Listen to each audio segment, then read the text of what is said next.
একটা গোষ্ঠী আছে যারা তাবলীগের কাজ করে, দ্বীনের মেহনত করে, শুধুমাত্র তাদের কাজ। বাংলাদেশে যারা শুধুমাত্র ইসলামী দল করে, শুধুমাত্র তাদের কাজ। না না না, এই কাজটা সমস্ত ঈমানদারদের উপর দিয়েছেন কে? রব্বুল আলামিন। সেই জন্য কোরআনুল কারীমের মধ্যে জানায় দিচ্ছেন, উদউ ইলা সাবিলি রাব্বিকা বিল হিকমা। তোমাদের দায়িত্ব হচ্ছে মানুষকে আল্লাহর দিকে, ভালোর দিকে, কল্যাণের দিকে হিকমতের সাথে, জ্ঞান দিয়া, প্রজ্ঞা দিয়া মানুষকে ডাকো। জোরে কোন সুবহানাল্লাহ। উদউ, ডাকো। এই ডাকার কথা বলেছেন কে? কল্যাণের দিকে ডাকার নির্দেশ দিয়েছেন কে? তার মানে হচ্ছে আপনি বলবেন ওটা জামাত ইসলামের কাজ, ওটা তাবলীগের কাজ, ওটা ইমাম সাহেবের কাজ, আমার তো কোনো কাজ নাই, আমি খালি মসজিদে যাব, সেজদা দেব, নামাজ পড়বো আর বাসায় চলে আসব। এমনটা চিন্তা করার কোনো সুযোগ নাই। এই চিন্তা করে যদি আপনি কবরে যান, আপনাকে ধরবে, তোমাকে আমি পৃথিবীতে দায়িত্ব দিয়ে পাঠিয়েছিলাম, তোমাকে আমার খলিফা বানিয়েছিলাম, তুমি খেলাফতের কি দায়িত্ব পালন করছো জবাব দাও, নড়াচড়া করতে পারবে না। ঠিক কিনা বলেন? এই যে ইয়াদউনা ইলাল খাইর, কল্যাণের দিকে ডাকার জন্য আল্লাহ তাআলা আমাদেরকে খলিফা বানিয়েছেন।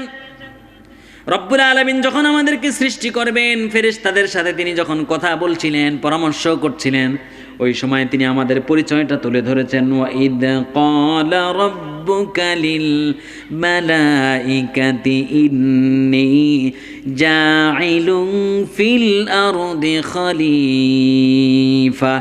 আমি জমিনে আমার খলিফা বানিয়েছি, খলিফা পাঠিয়েছি। খলিফার কাজ নিজের মন গড়া মতো চলা নয়। খলিফার কাজ হচ্ছে মালিক তাকে যে দায়িত্ব দিয়ে পাঠিয়েছে সে দায়িত্ব পালন করা। ঠিক কিনা? তাহলে কল্যাণের দিকে ডাকার এই দায়িত্বটা, এটা কি কোনো দল দেয় নাকি আল্লাহ দিয়েছে? কে দিয়েছে ভাই? আল্লাহর দেওয়া দায়িত্ব পালন করা আমাদের জন্য ফরজ না নফল? কথা কন না কেন? ফরজ। এই ফরজ ইবাদত, এটা আমরা ভুলে গিয়েছি। আমরা এটাকে একটা নির্দিষ্ট জাতির কাছে এটা নির্ধারণ করে দিয়েছি, নির্দিষ্ট একটা গোষ্ঠীর কাছে এটা আমরা দায়িত্ব দিয়ে দিয়েছি। অথচ এমনটা নয়। প্রত্যেক ইমানদারকে ইয়াদউনা ইলাল খাইর, এক নাম্বার দায়িত্ব পালন করতে হবে। সব ঘরে ঘরে যদি দাঈ ইলাল্লাহ তৈরি হয়ে যায়, তাহলে একজন মানুষ হাজী সাহেব হয়েছে, 5 ওয়াক্ত নামাজ পড়েছে, কিন্তু তার সন্তান 1 ওয়াক্ত নামাজও পড়ে না, ছেলের বউ নামাজ পড়ে না, মেয়েরা নামাজ পড়ে না, স্ত্রী নামাজ পড়ে না, ওই ঘরে কি কোনোদিন কল্যাণ আসবে? কোনোদিন কল্যাণ আসবে না। ইয়াদউনা ইলাল খাইর, কল্যাণের দিকে আমাদেরকে ডাকাই লাগবে।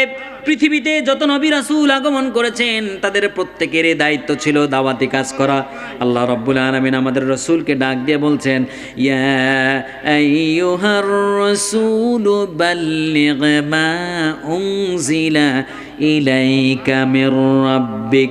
হে নবী, আপনাকে আমি তাবলীগের দায়িত্ব দিয়া দিলাম। বাল্লিগ, তাবলীগের কাজ আপনি করুন। মা উনজিলা ইলাইকা মির রাব্বিক, তবে তাবলীগের কাজটা আপনি করবেন আপনার উপর যেই কিতাব আমি নাজিল করেছি সেই কিতাবের মাধ্যমে। জোরে কোন সুবহানাল্লাহ। প্রিয় ভাইরা আমার, সুতরাং আমাদের সফল হওয়ার জন্য কাজ কয়টা মনে আছে? 3টা।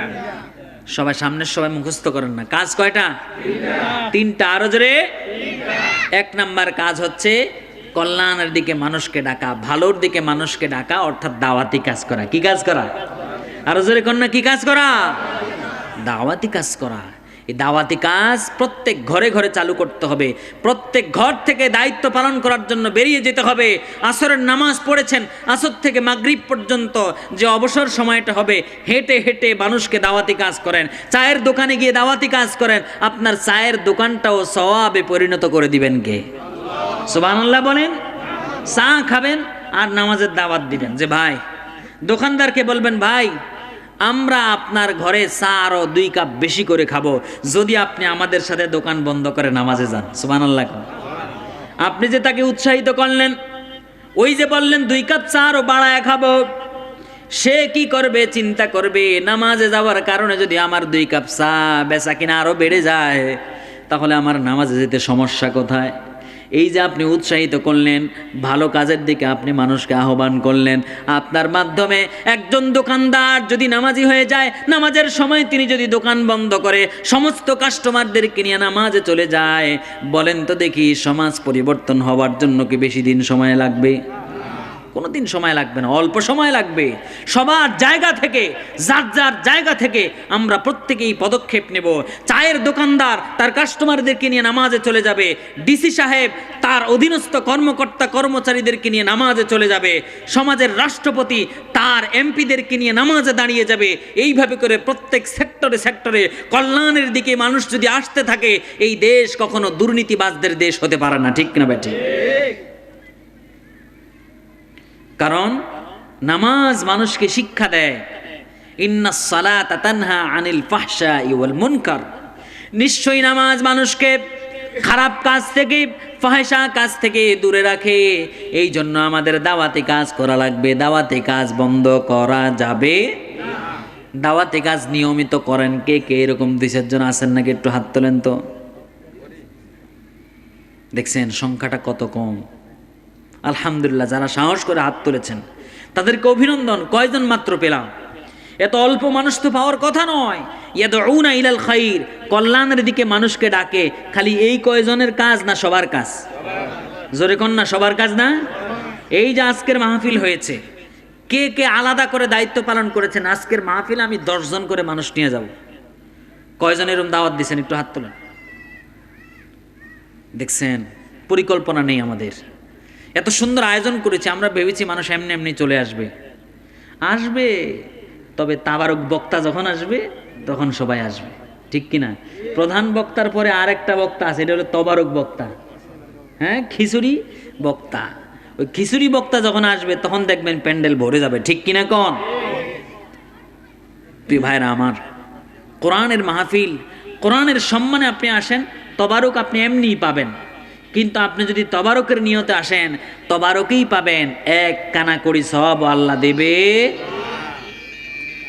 প্রিয় ভাইরা আমার, তাহলে সফল হওয়ার জন্য কাজ কয়টা? মুখস্থ করেন না সবাই, কয়টা?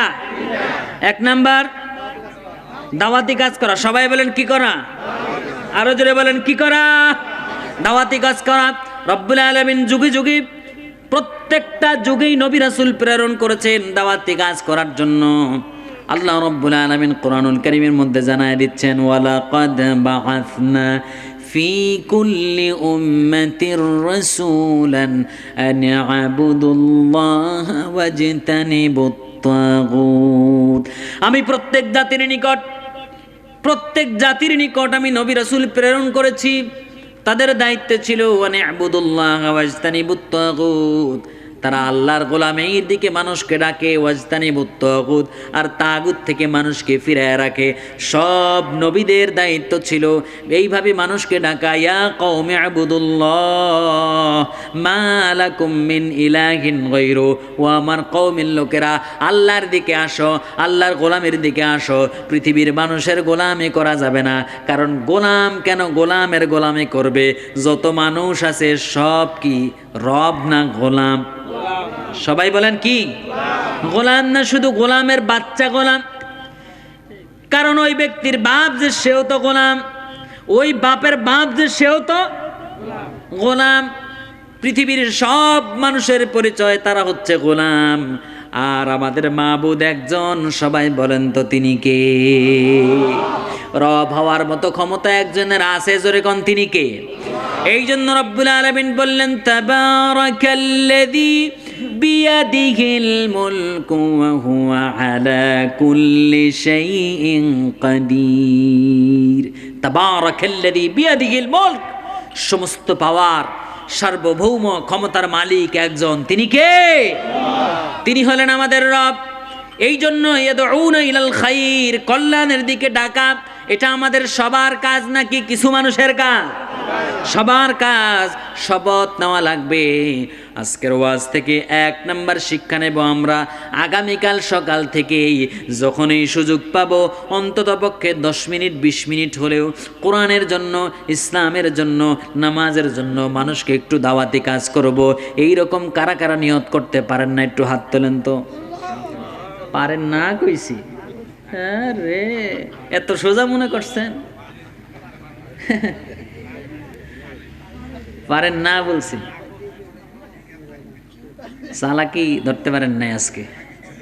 আমি ভাবছিলাম আপনারা চালাক হয়ে গেছেন ওয়াজ শুনতে শুনতে। তাহলে এত ওয়াজ হয়, তাহলে এখনো তো চালাক হইতে পারলেন না। এত ওয়াজ শুনেন, চালাক হইতে পারলেন না। বক্তারা মাঝে মাঝে বোকা বানাবে। আগামীকাল থেকে দ্বীনের দাওয়াত দেব, দৈনিক 24 ঘন্টার মধ্যে কম পক্ষে 1 ঘন্টা অথবা আধা ঘন্টা সাধ্যের আলোকে কিছু সময় আল্লাহর দ্বীনের দাওয়াতি কাজ করব, কোরআনের দাওয়াতি কাজ করব, ইসলামের দাওয়াতি কাজ করব। কেউ যদি আমাকে এর জন্য জামাতি বলে, কেউ যদি আমাকে ইসলামী দল বলে, কেউ যদি আমাকে রাজাকার বলে, কেউ যদি আমাকে আল বদর আল শামস বলে, তার কথা তার কাছে থাকুক, দ্বীনের দাওয়াত দিয়েই যাব। এইরকম শপথ নিতে পারবেন কারা কারা? দুহাত তুলে আমার আল্লাহকে দেখান।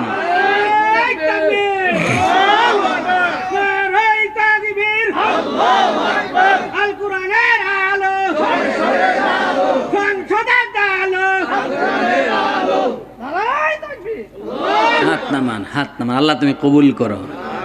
আরো জোরে কোন আমিন। প্রিয় ভাইরা আমার, তাহলে 1 নাম্বার কাজ নবীরা করেছেন। নবীরা যখন এই দাওয়াতি কাজ করেছেন, এই দাওয়াতি কাজ করতে গিয়া খুব আরামে করছেন নাকি মাঝে মাঝে ব্যারামও হয়েছে? দ্বীনের দাওয়াত আপনি দেবেন, কল্যাণের দিকে মানুষকে ডাকবেন, এত সহজ না। এই কাজ আপনি করবেন, মিষ্টি মিষ্টি ওয়াজ দিয়ে আপনি কাজ করতে পারেন, কোনো সমস্যা হবে না। যখনই তার স্বার্থের বিরুদ্ধে যাবে তখনই আপনার পিছনে লেগে যাবে, ঠিক না বে ঠিক? বিশ্বনবী মুহাম্মদুর রাসূলুল্লাহ, সবাই বলেন সাল্লাল্লাহু আলাইহি ওয়াসাল্লাম। আমার নবী যখন ছোট্ট শিশু মুহাম্মদ, আল্লাহর পয়গম্বর মুহাম্মদ, তিনি যখন পৃথিবীতে আগমন করলেন, আবু লাহাব যখন তার কানে আওয়াজ আসলো এত বেশি খুশি হলেন। তার বাড়িতে যে কাজের একটা মহিলা ছিল, ওই মহিলাটাকে মুক্ত করে দিলেন। মুহাম্মদ আমাদের বংশে আগমন করেছে, সুতরাং খুশি হয়ে আমি একটা গোলামকে আজাদ করে দিলাম। এই যে সুবহানাল্লাহ কইছেন ভালো, কিন্তু একটু পরে দেখবেন কি হয়। এত বেশি খুশি হয়েছে, বাড়ির একজন গোলামকে আজাদ করে দিয়েছে। এটা আরবদের একটা প্রথা। তারা যখন অনেক বেশি খুশি হয়, তাদের বাড়িতে যদি কোনো কেনা গোলাম থাকে, তখন তো মানুষ কেনা বেচা হতো, এটা জায়েজও ছিল। ওই সময় তারা তাদের বাড়ির একজন মানুষকে আজাদ করে দিত, যা তোমাকে আমি মুক্ত করে দিলাম। আবুল হাব কিন্তু নিজের বাড়ির একজন মহিলাকে, কাজের লোককে মুক্ত করে দিয়েছিল, খুশিতে আনন্দে আত্মহারা হয়ে। এবার আমার নবী ধীরে ধীরে বড় হচ্ছেন। আমার নবী যখন রাস্তা দিয়ে হাঁটা চলা করেন, মানুষগুলো গর্ব করে বলে, ওই দেখো আমাদের মুহাম্মদ যায়, কত সুন্দর, কত ভদ্র, কত শান্তশিষ্ট একজন মানুষ, দেখো মুহাম্মদ যায়, তারে দেখলেই দিল ঠান্ডা হয়ে যায়। আল্লাহু আকবার, সুবহানাল্লাহ। সমস্যা নাই, কোন সামনে আগাইতে থাকি। ধীরে ধীরে বড় হতে লাগলো, তিনি কিশোর হলেন। এবার তিনি হিলফুল ফুজুল নামক সংগঠন করলেন। কিছু কিছু ভালো কাজ তিনি করা শুরু করলেন। তারপরেও মানুষ তার ডাকে সাড়া দেওয়া শুরু করলো। 17 বছর বয়স থেকে তিনি যখন 40-এ পৌঁছায় গেলেন, বয়স তখন 40। সবাই বলেন কত? আরো জোরে কত?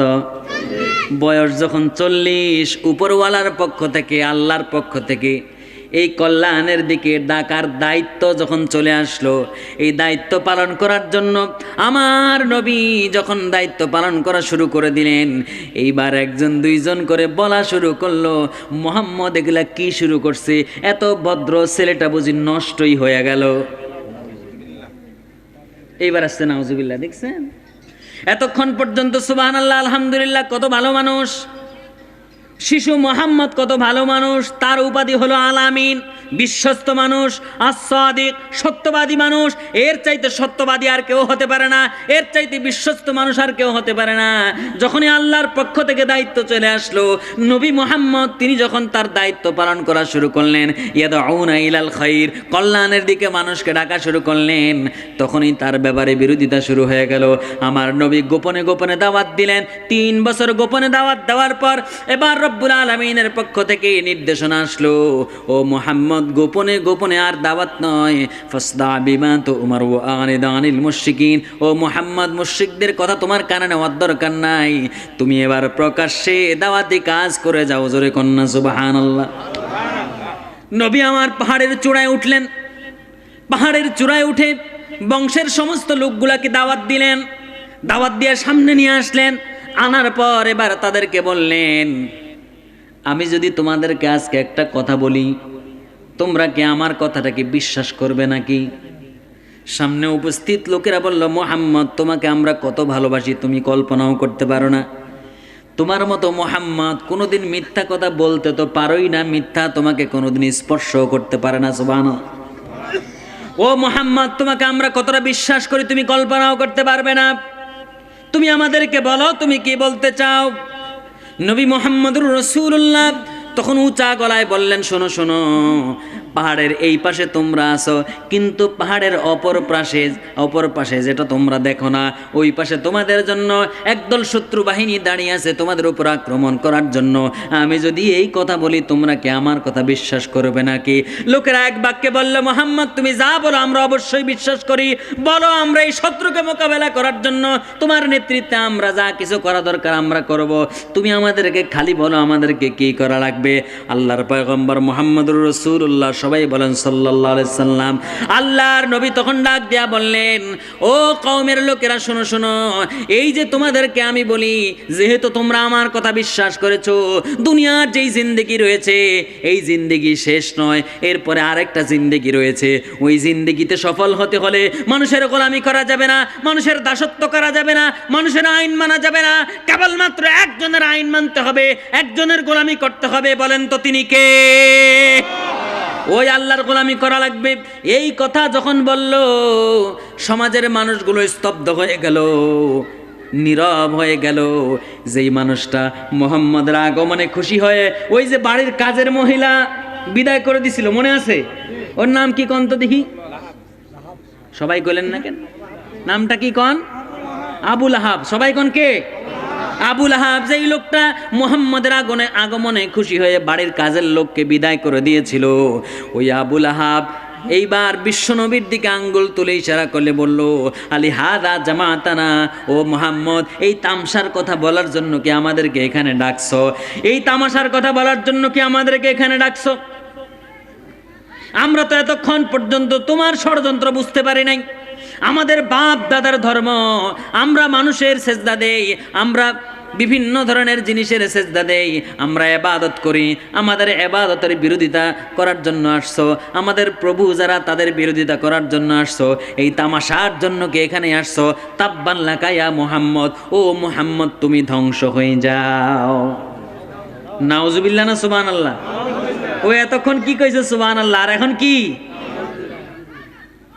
বুঝতে হবে, আপনি যখন কল্যাণের দিকে মানুষকে ডাকবেন, আপনি যখন ভালোর দিকে মানুষকে ডাকবেন, আপনি যখন ইসলামের দিকে মানুষকে ডাকবেন, আপনি যখন হকের দিকে মানুষকে ডাকবেন, সব মানুষগুলো আপনাকে ফুলের মালা দেবে না, আপনার গলার মধ্যে ফাঁসির রশি পরানোর জন্য প্রস্তুত হয়ে যাবে। জোরে কোন ঠিক কিনা? ইয়াদউনা ইলাল খাইর, কল্যাণের দিকে মানুষকে ডাকা। কল্যাণের দিকে মানুষকে ডাকলে সবাই খুশি হয় না। আবু লাহাব বলল, তাব্বান লাকা ইয়া মুহাম্মদ, ও মুহাম্মদ তুমি ধ্বংস হয়ে যাও, ও মুহাম্মদ তুমি শেষ হয়ে যাও।